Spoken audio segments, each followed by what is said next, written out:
What's up, yins guys? This week on Car Dad Build, 2022 Hyundai Tucson plug-in hybrid, limited trim. It's got the range and the gas in the same vehicle. Subscribe to the channel. Let's go for a ride.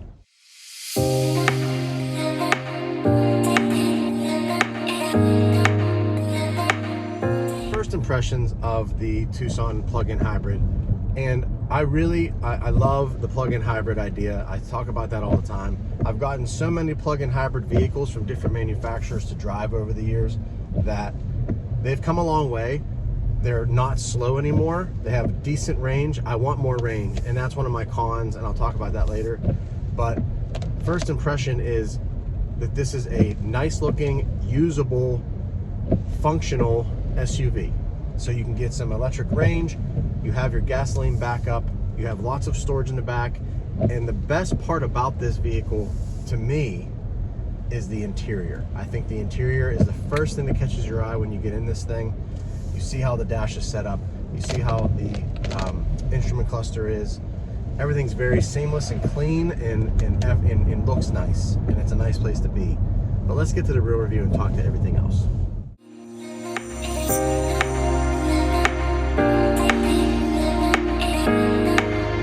Yins, standing outside, Hyundai Tucson. Look at those daytime running lights. Those are sick. Goes all the way around the front here. These are actually the turn signals, LED turn signals. These are actually your headlights. Projector beam headlights in there. Sharp front end. Really nice wheels too. And I love all the accents. Look at these body lines. Look at those body lines. It comes down to a point there, and then it branches back off and shoots to the back. And then look at that accent in the front. A really aggressive bump in the paint. Back here as well, straight down the back. Kind of a fast back, quick, down over the edge, straight down the back, no bumper again. Love those reflectors right there. Turn signals down here. Don't like it. Don't like the turn signals down there. They're weird down there, and no one can really see them down there. And then these like 3D sick taillights. Really, really nice. Really nice overall appearance. Cool dynamic styling. I like how this line comes back and then it shoots across the back on top of the taillights. Really cool. Let's get inside. It's cold out. Let's take a look in the inside.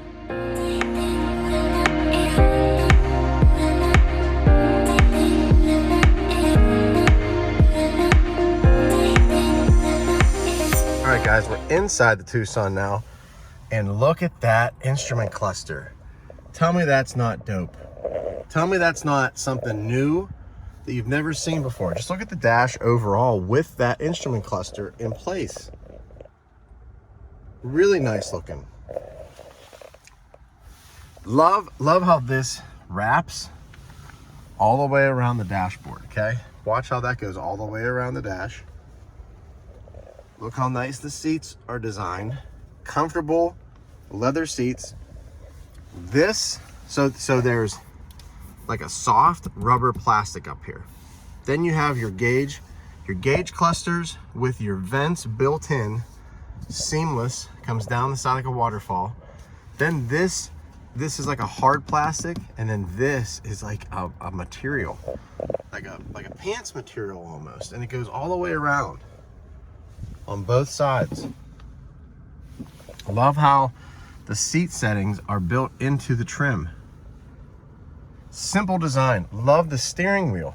You can rest your hand right here while you're driving. You can rest your hand right here while you're driving. You can rest your hand here while you're driving. Here while you're driving. There's so many places to put your hand, and it's comfortable. All of them are comfortable. That is just so cool looking. I think it's great. Really good design, Hyundai. Good job. They close and open this way. But what I don't like about this is that these are all touch. Everything's touch. This is always going to be touch, and that's fine. This is all touch now, and I hate not having dedicated buttons for this stuff. If they made these things buttons and made all of this touch, I would have been fine with that. Down here is your wireless charging. Your phone sits here, not down there. And then you have your plugs and your normal stuff down there as well. Then you have your seat, your steering wheel, your hill descent, parking cameras, all that good stuff. Gear selector, park, reverse, neutral, drive mode selector, EV and hybrid modes, locking differential, parking brake, auto hold, cup holders, a nice deep console. Let's go back there and check it out. In the back, same stylish door panel, trash in the car. Nice big back seat, very comfortable. Static seat belts for the two in the middle. This one's a little bit floppy, but that's okay. Charging ports down here. Again, a nice place for the kids. It's decent sized. I left some stuff in here. Nothing up there. No windshield wiper. None of that. It's tucked up there. So that cleans up this very nicely, I have to say. And then one more quick thing. Most car companies that have the tailgate, you can do your foot, do whatever. No. You stand back here with the key and it opens by itself, or you just hit the button. If, like right now I have the car on, so I don't have the key in my pocket. Look how big that storage is. Big hockey bag. My hockey bag, some hockey pucks, helmet, stuff like that. That one folds, and then that one folds. And it's a good size back there. Really not bad. Let's talk about some numbers.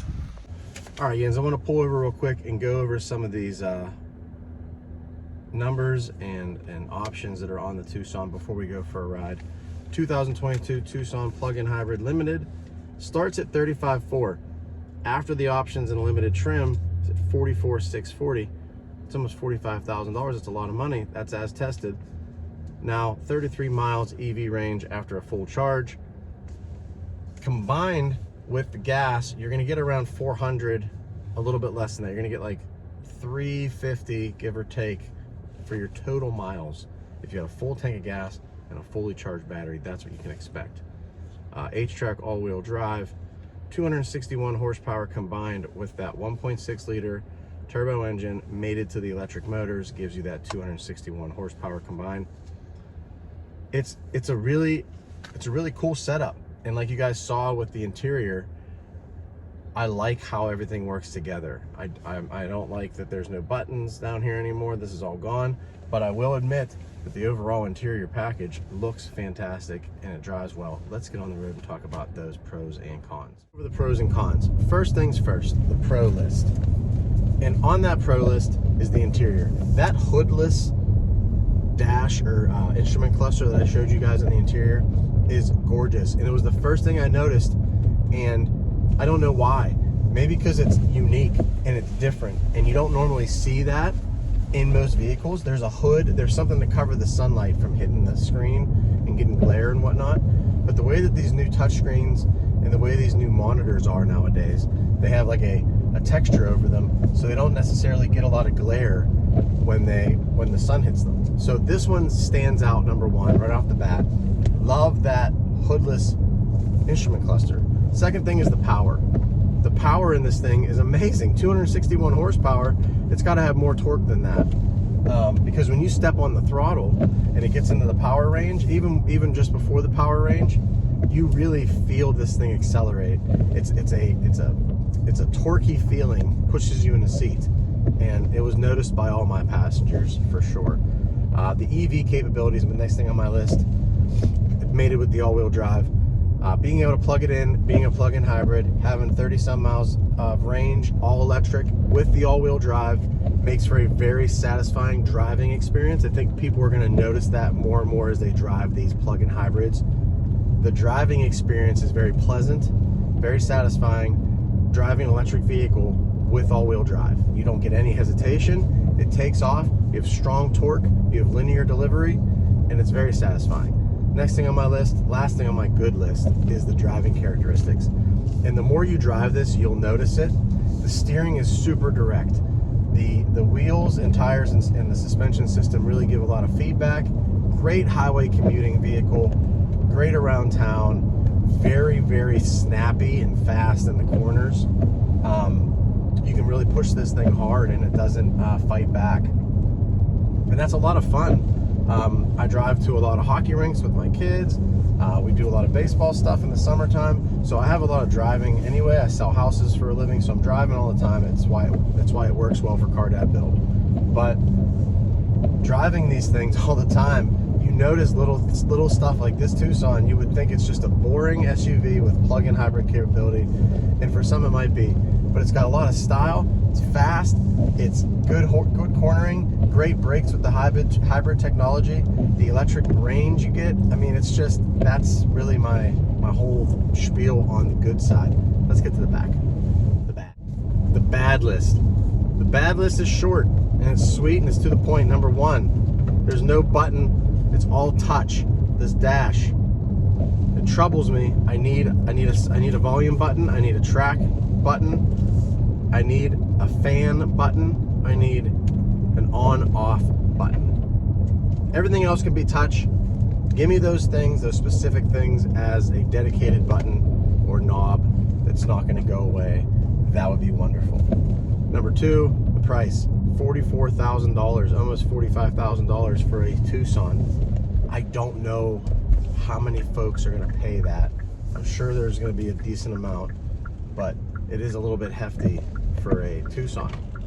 3 on my list.